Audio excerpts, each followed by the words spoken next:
Welcome back. Well, it's that time of year again, and I'm happy to say that I'll be your biology teacher this year. I have an innovative approach to teaching science, and my goal is to make science interesting enough to the point where my students view the world around them with more curiosity. So a little bit about me. Who is Miss Wetklow anyway? Well, if you've looked at your schedule over the summer and it said Miss Antero, no need to freak out. I am the same person, but I got married over the summer. I was blessed to have a beautiful beach wedding in the Florida Keys. I've been teaching here at PCTI for about 4 years as a biology teacher. This year, I will also be teaching chemistry. I graduated TCNJ last May and earned my master's in education. I must say, I do try to be a healthy eater, but pizza and bagels have always been a weakness of mine. I am a caring and friendly person that demands only the best for my students. I truly believe that the only way to achieve your goals is to be independent, to work hard, take responsibility for your actions, and to be kind to others. This is the climate that I create for my classroom, and I do not expect any less. So now that you know a little bit about me, I'd like to know a little bit about you. On Canvas, I have linked a PowerPoint version of this video, and I'd like for you to find the slide and click on this link that's right here. This link will take you directly to a Google form, which I'm just going to ask very simple questions about who you are, just so I can put a face to a name and some information about you so I can get to know you a little bit faster as we start this new school year. I have a strict daily routine that we will adhere to every day. You will get used to this very quickly. Here's how it works. First you find your seat, then you open your Chromebook, and you immediately work on the Do Now, which can be found on Canvas. Do not change seats unless I tell you to do so. We will be doing some in-class activities which will require you to move into different groups, but if we're not doing any activities, you find your seat that you are assigned unless I tell you to do so. I will only have one bathroom pass, therefore that means one person is out at a time. No ifs, ands, or buts. Also, please come prepared to class. If you don't have a Chromebook and you don't have a set of headphones, a pencil, and at least a folder with all the stuff that I've given you in the past, then there's really no point in coming to class because you're not going to be able to do the assignment that I'm asking you for that day. I do not allow any student to go to the bathroom 10 minutes at the beginning of class or also 10 minutes at the end of class. My reasoning behind this is because in the beginning of class, we're settling down, I'm taking attendance, you have a Do Now activity to work on. It's a really crucial point in the period where I need everyone here.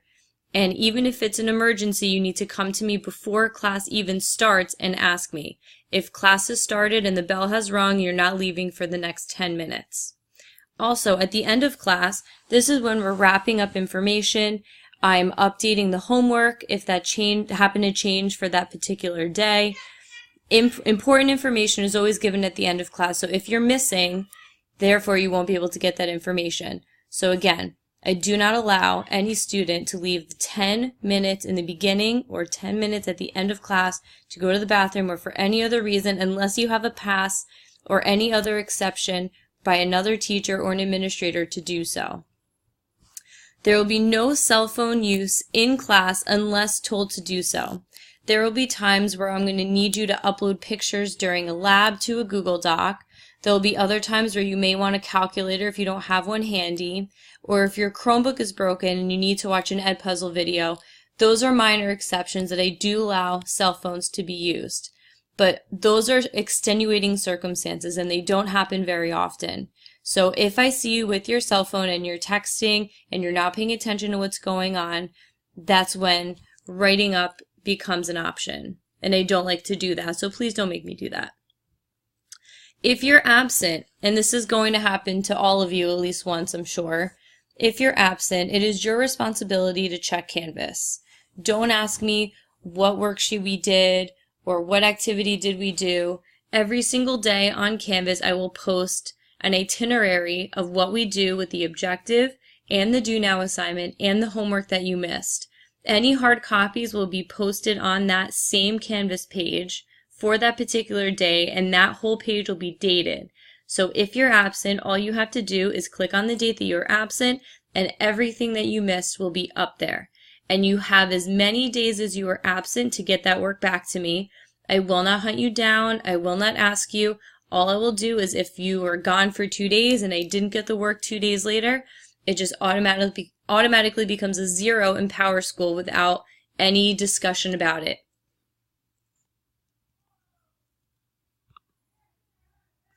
This is an example of what all those do nows I was just talking about before on Canvas, those dated itineraries, this is what they're going to look like. And of course they'll be in the Canvas interface, but this is a general idea of what you'll see.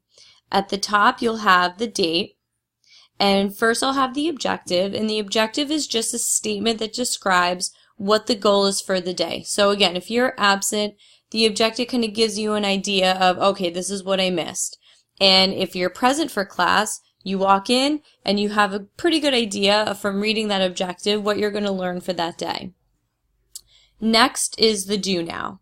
And the do now can consist of many different things. It could be something as simple as, you know, me telling you guys to pick up a piece of paper from the front table, so you can work on that as the do now. It could be something as simple as a continuation of work from the previous day. If it was an assignment or a post lab that we were unable to finish that day before, I may just write under the do now, get back into your groups from yesterday, continue working on the lab. But most of the time, the do now is a written assignment that starts a conversation about the topic for that day. And all of these assignments are going to be submitted through Canvas, and these count as classwork grades. And last but not least, you have your homework. Homework is going to be posted for that day every day, and this is really great for people who are absent. Like I said, you come up here and you check. Not only will I write the name of the assignment, but if it is a video, I will link the video. If it's a hard copy assignment, I will link that assignment. So everything is online, and even if you don't come to school for a week, you'll still be able to get all the work, hard copy or not, and you'll be able to send that back to me either via email or whatever, you know, we discuss, and that's, you know, it ends up being easier for you. The grading scale this year has changed throughout the entire school of PCTI. And also, it used to be across the board, every single class was the same weighted categories. That has also changed as well. So let me go over the changes. And freshmen, you're coming in new to this, but this is all new for everyone. So let me first start down here with how your final grade is calculated. We used to do marking periods, and there used to be 4 of them. This year we are starting a new thing called trimesters, where there are 3 different sections to the year. We have a fall term. That's going to be worth 25% of your grade. The second trimester, which is called the winter term, that's worth 30% of your grade. And the third trimester is called the spring term, and that is worth 35% of your overall grade. And then at the end of the year, you take a final exam, and that final exam is worth 10% of your overall grade. Now, the great thing about having trimesters and having the categories weighted the way they are is that if you happen to maybe not do as well as you had hoped in the beginning of the year, it's only worth 25% of your overall grade. But if you look down here at the spring term, it's weighted a little bit higher, so it gives all the students the ability to recuperate from maybe a grade that they weren't as happy with in the beginning of the year. It gives everyone a chance to succeed, which I think is great. Up here, this is specific to just science. So your English teachers and your history teachers and, PE, whatever, these are going to be different, whereas in the past they all used to be the same. So the way that this works out is tests are worth 40% of your overall grade per trimester. Your labs and or reports, lab reports, these are worth 30% of your overall grade. Any presentation or project is going to be worth 15%. Quizzes are worth 10%. And any homework or classwork is worth 5%. And again, this is per trimester, which has their own weights.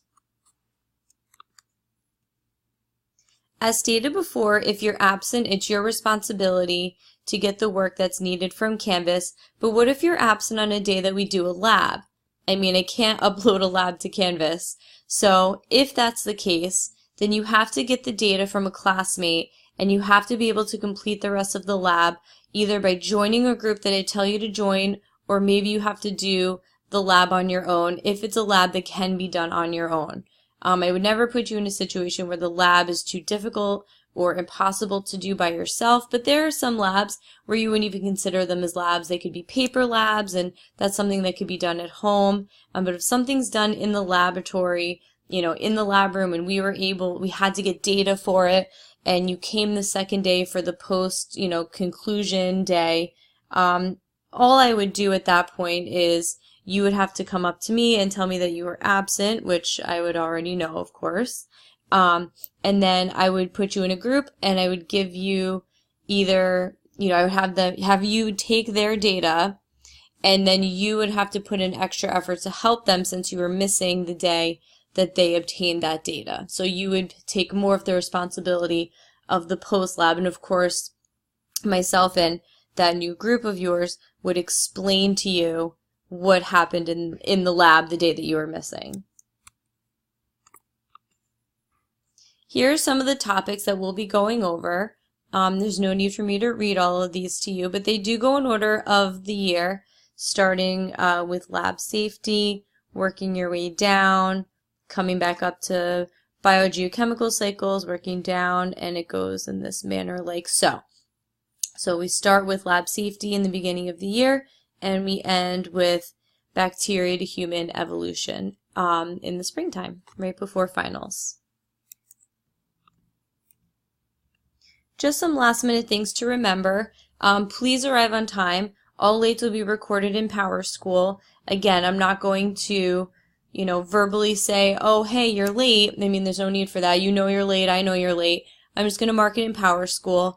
The more lates that get recorded in PowerSchool, then you start to accumulate them, and then they turn into cuts, and then you get detentions. It's really not a good situation, so just make sure you arrive on time, especially for lab days. If you come late to a lab day, you've not only come late and you're going to get a late in PowerSchool, but you also are going to hinder your group because there's really not a lot of time. You have to not only obtain the materials, but you have to calculate and get the data that you need, and then you also have to clean up. And 40 minutes sounds like a lot, but when you're doing labs, it's really not. So make sure you come late. Oh my gosh. Make sure you come on time. Don't come late. And also, especially for lab days. Come prepared to class every day. Like I said before, you have to have a Chromebook. You have to have headphones. I have this in caps here. I'm going to explain why in just a little bit. The way that I structure my class, headphones are needed. Of course, a pen or a pencil. I don't care between the two of them. It's your choice if you want a folder with paper, or if you want a binder, that's okay. I mean, I actually do prefer a binder just because we do give out a lot of packets, and it's just going to accumulate throughout the year. A folder may not be able to handle it, but it's your choice. The only things that I truly recommend, that I truly need you to have, is the Chromebook, the headphones, and of course a pen or a pencil. Obtain worksheets and handouts from the designated area upon entering the classroom and take your seat. Again, this may not be an everyday thing, but if there is a worksheet, I will tell you that in the Do Now, which you'll find on Canvas. So first you'll take your seat, then you'll you'll look at what it says to do, and if it says to come get a worksheet, then you go and you grab it. Again, once seated, the Chromebook is open, you immediately log into Canvas and you immediately start working on the do now that we discussed before. Be responsible for your homework assignments. Everything is going to be written in Canvas, but make sure that your name is at the top of any assignment, lab, test, quiz, anything that is not on Canvas. So again, I said that I'm going to post everything on Canvas for you so you know day to day, this is my assignment, this is my assignment. And when you submit something through Canvas, honestly, you don't even really need your name on it because your account is linked through there. But if you're handing in a physical lab or you're handing in a physical quiz, something that has paper on it, and I don't see a name, that results in half credit for that assignment. No ifs, ands, or buts. You have to be responsible, and you have to make sure your name is at the top of everything you hand in. I have linked a file on Canvas. The link is literally called Online Textbook, and this is the hard copy book that we use in this course. Honestly, we really don't use it too much. It's really just mainly there for very minor, assignments like section reviews. If the vocab is really heavy in a particular chapter, I may, have you guys do, the vocab for something like that. But most of the time it's just there as a reference, and if you need more explanation on a particular topic and the lecture video doesn't go into as much detail as you hope, or you want some pictures or not videos, but pictures, diagrams, things like that, the online textbook really is a great resource, and you have that available to you at all times. So I use a system called Remind. I've been using this for about 3 years now, and I really love how Remind, allows me to send emergency messages to you guys when you're not in the classroom. It really is a great help, and most of the time it ends up getting used for, if we have to change rooms for any reason, and I didn't know about it until maybe a couple periods before class started, I would send out a remind. Maybe for a homework assignment, if a link is not working, I would, send a remind message discussing that. I send out remind messages to remind you about upcoming tests or quizzes. Little things like that that really truly are important, and I'm not able to reach you in any other way because we're either not at school, or I had already seen you that day and something had changed. That's what Remind is for, and it really is a great tool. It's mandatory to be signed up for this, and if you don't sign up, then the messages that you miss, you are responsible for knowing what they say. So if I tell you, come to, F205 and our regular classroom is F206 and you're not there on time, well, that late will count because you didn't sign up for Remind and you didn't know ahead of time. Just things like that. So here's all the information that you would need to sign up. There are 3 different ways to sign up. It really is the easiest thing in the world. If you want to download the app is free. And then if that were the case, you could just type in the code, which as you could see for every period has a different code. So please make sure that you're signing up in the right class, because there are times where I'm not going to send a message to all of my biology students. There will be times, most of the time, I'm only sending it to one particular class. So if you're not in the right class, then you're not going to be getting the right messages. So please make sure that you know what period biology you're in, and please make sure you are copying the right code. Now I've given you 3 different options. You only have to choose one of these 3 options. If you'd like to receive the remind messages through text, then you should sign up as text. And all you have to do is text the number 81010, which is right here. That's the number that you're going to be sending as a text message. And in the message itself, you just write the code with the @ symbol and the code that's given. Again, for your period. If you're not period 2, don't look at period 2's code. Look at period 7, period 6, whatever period class you are in. So double check your schedule if you're not sure before you sign up. If you don't have a phone and or you don't like texting, you could also sign up through email. And the way that you would do that is you just send a blank email. You don't even have to put anything in the subject, anything in the message part. Super, super easy. All you have to do is just type in this address and it will automatically connect you. But just remember, if you're signing up through email, then you'll receive those remind messages through email.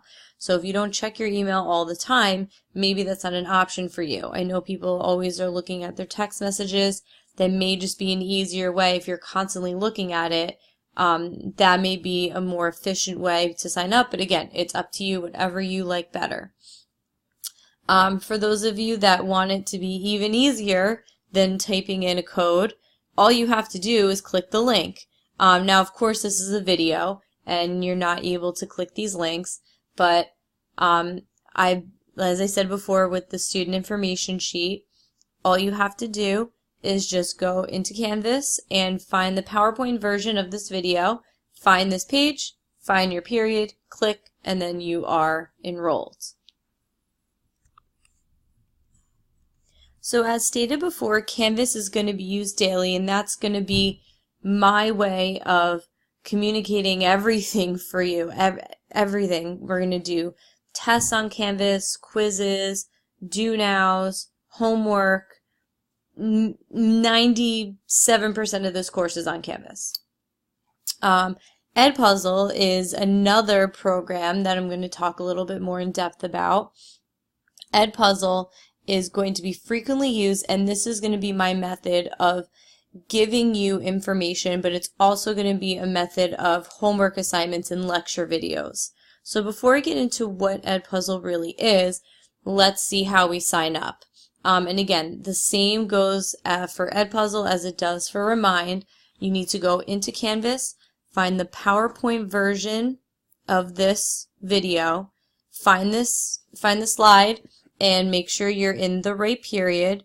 And all you have to do is click the link, and then you are joined. But this is extremely important. You have to sign up for the right period. There are different assignments that I may give to different classes. I don't necessarily, I try to keep all the classes together, every single day, but sometimes that's just not plausible because, there are assemblies and there are, announcements and fire drills and, things like that. So please make sure you are signing up for the right class. I cannot stress that enough. It will be a nightmare to undo that, to get you back in, and to first even realize that you're not even in the right class. So please double check your schedule, make sure you're in the right biology class, then you click the class code. So what is EdPuzzle used for anyway? Well, I do something called the flipped classroom. And what a flipped classroom really is, it's, again, the name, kind of gives it away. It's the flipped version of the traditional classroom. So instead of me standing in front of the room, teaching to you, spitting out information that you'll probably only absorb about 30% of because, it's boring to just sit and listen to one person for 40 minutes. It's virtually impossible. So I've learned that throughout the years, and I have changed my teaching method, and I actually did my thesis for my master's that I graduated in May for. I did an experiment on the flipped classroom, and student achievement rose by 30%. And the reason for this, and this is the feedback that I got from my students from last year, and if you know any students from last year that I have, you can ask them personally. It eliminated behavioral problems because students weren't sitting there bored. We were always doing something in class. We're always doing an activity. Those activities, go hand in hand with the information that you learned the day before. And you're going into class not blind, not wondering, what am I going to learn today? You've already learned it. What EdPuzzle does, it really just gives me the idea of how well did you learn the information from the video. So EdPuzzle not only allows you to watch the video, but it also asks you questions, and those questions are graded, and those grades count as homework assignments. So all of these videos that I'm discussing are going to be homework, depending on the length of them. I nothing more than 10 minutes. Like this video is going to be much longer than 10 minutes. My philosophy is no more than 10 minutes a day. So if a video goes over 10 minutes, you at least have 2 days to do it. If a video were to go, 15 minutes, you would have 3 days to do it, so on and so forth. And then when you come in the next day, if you have questions, I always give the opportunity to go over any information that wasn't understood in the video. And then we do an activity based off that information so you can utilize that information that you just learned and put it into the real world. All my students loved it last year. I know the videos can be a little monotonous, but overall they liked it much, much better, and I'm sure you will too. If you have any other questions about what the flipped classroom is, I do have a video right here that you could click on. It just kind of explains how it can be done, how you can get the most out of the videos. My recommendation is to definitely take notes. I mean, I know that I'm going to be giving you the PowerPoint, I'm going to give you the videos, and I'm going to give you a lot of resources, but sometimes just writing things down, it just helps you remember the information much more. Plus, if you write down some questions that you have, you can bring those questions to me the next day and we can have them answered to you before we even do any activities, so then learning is enhanced right from the start of the period. So again, what you'll need for this class is a Chromebook, which the school provides for you. Any set of headphones, I don't care what they look like. They could be earbuds, they could be those big, ones that cover your ears, they'll get earmuffs. I don't care. As long as they plug into your computer and they allow you to hear sound, I'm good with it.